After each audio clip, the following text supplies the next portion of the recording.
الخامس وثلاثون dambugal capantati e joɓangal ka riyadu salihin no yewten haqqi zawj ala al mar'a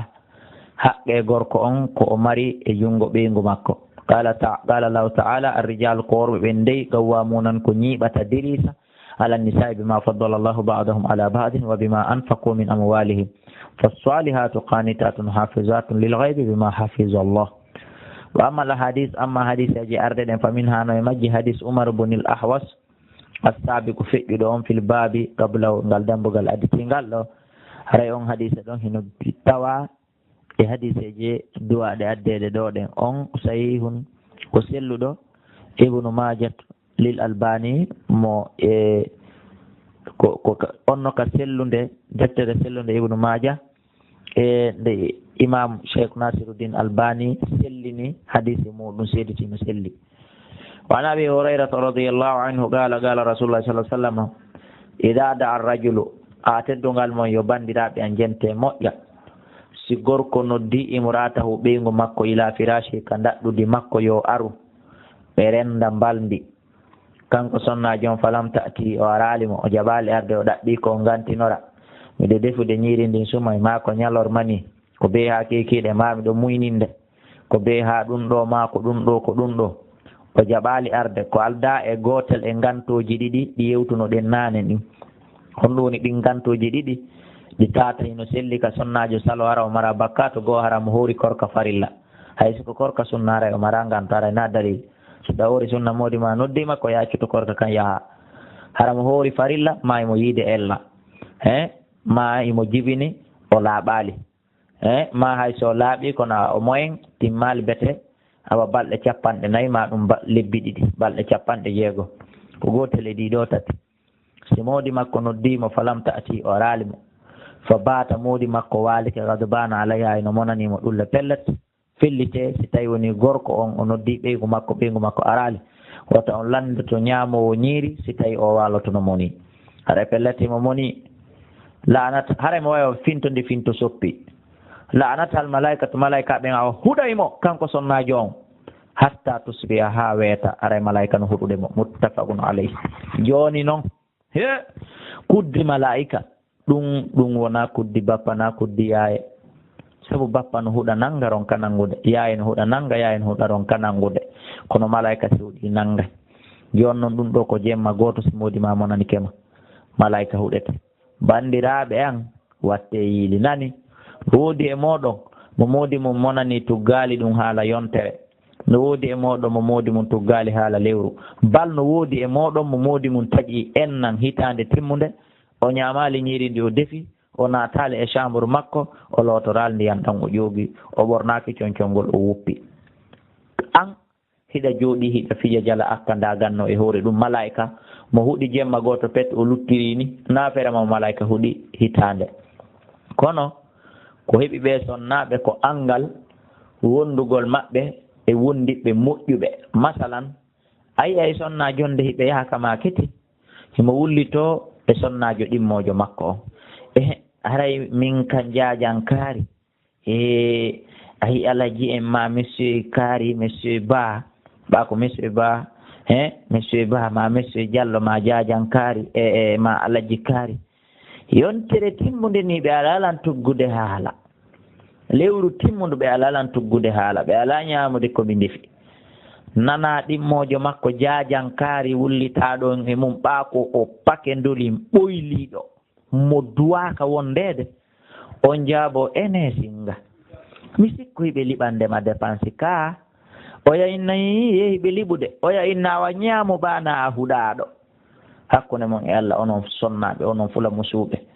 onani feƴƴirta hakkundeji mon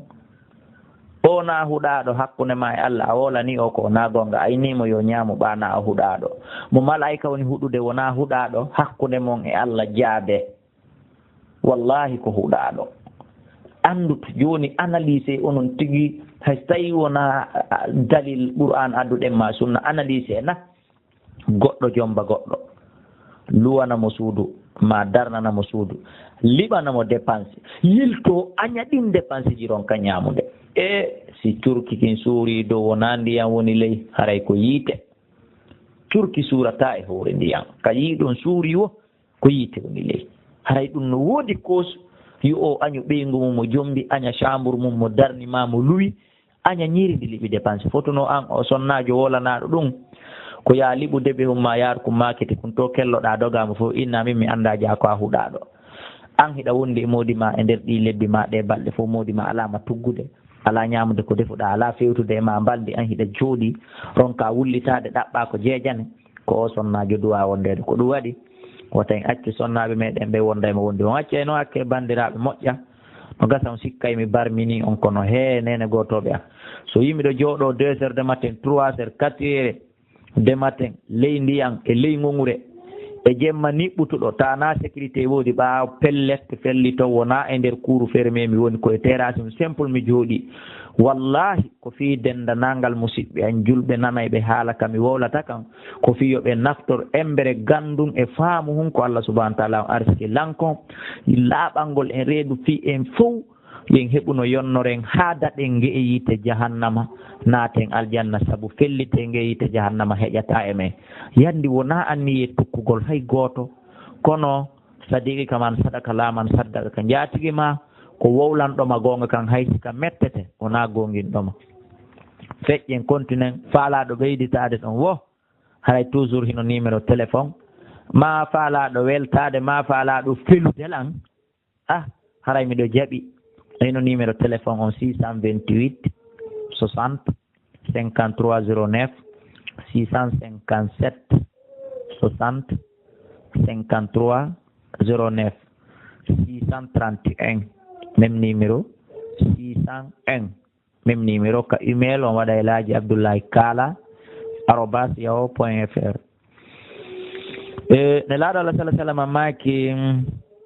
wa fi riwayatinade fillahi qala rasulullah sallam ne laaɗo allah maki wa fi riwayati lahuma naade fillahi maɓɓe kamɓe ɗiɗo boukhari muslim ne laaɗo maki ida batatil mar'atu si sonnajo on waalike noare fillahi maɓɓe ɗiɗo wonde ida batatil mar'atu si sonnajo on waalike haajira tan tawi ko doguɗo ko feruɗo firasha zawjiha daɗɗude mawdi makko ndi ko ittimo ɗo naɓi ka mawɓe makko ɓen ko fiita ɓe rendu mbaldi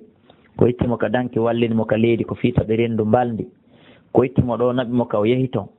ko fii ɗum ko dogugol ɗum la'anat hal malaikatu malaika ɓen huɗaymo hatta tusbiha ha weeta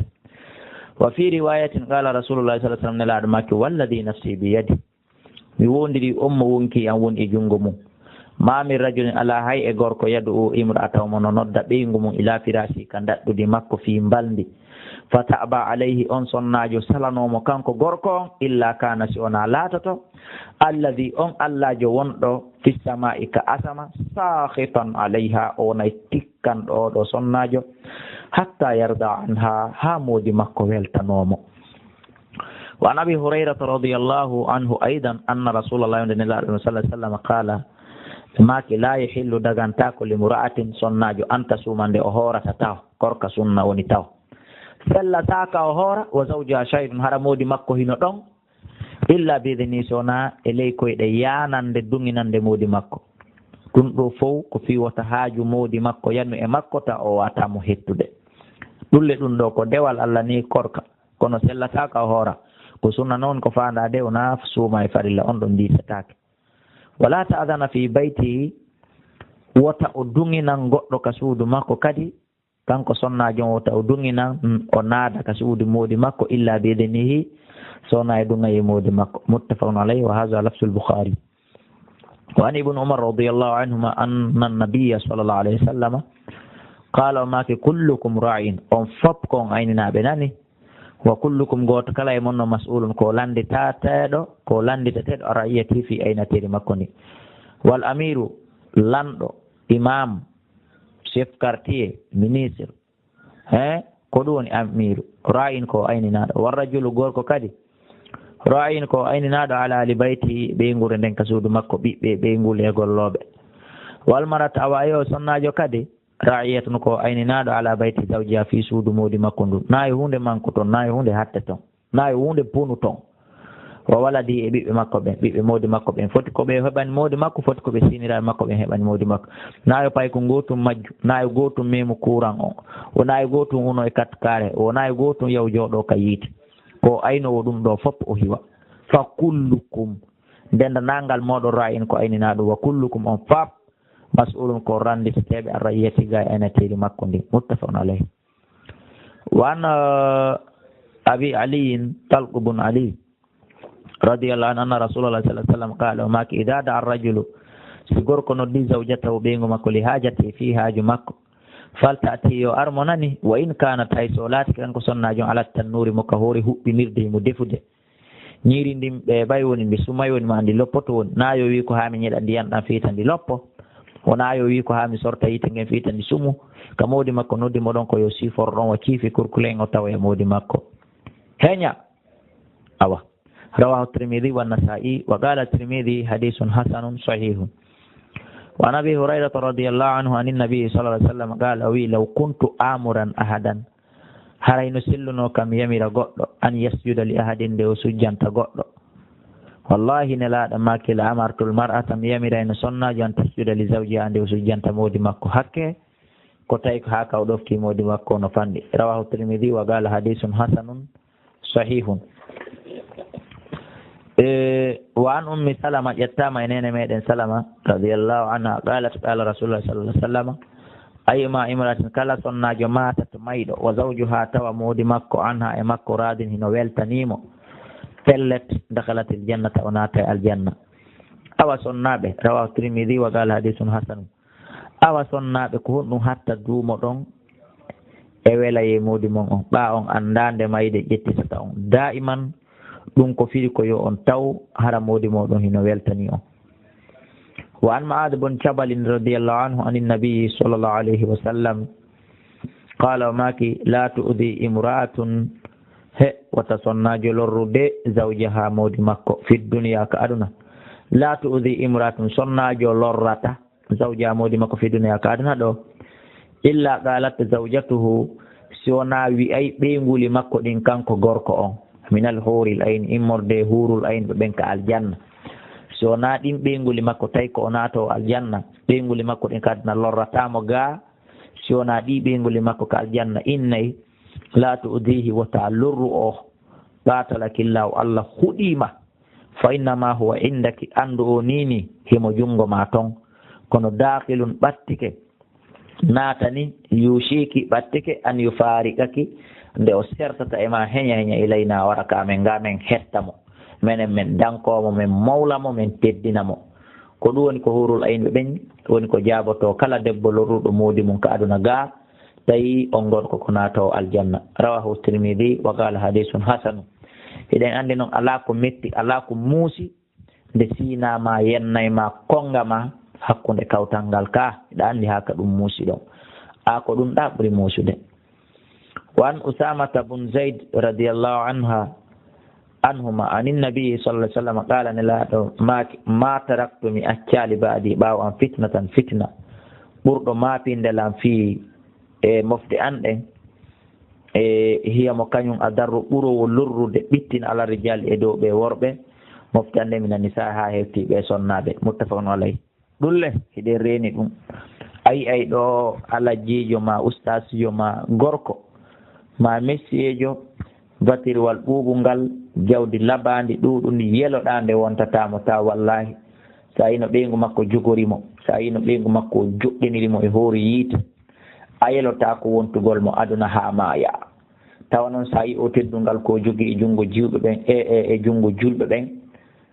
e junngo tagore nden ƴuwanteɗo teddinteɗo mawninteɗo accanaɗo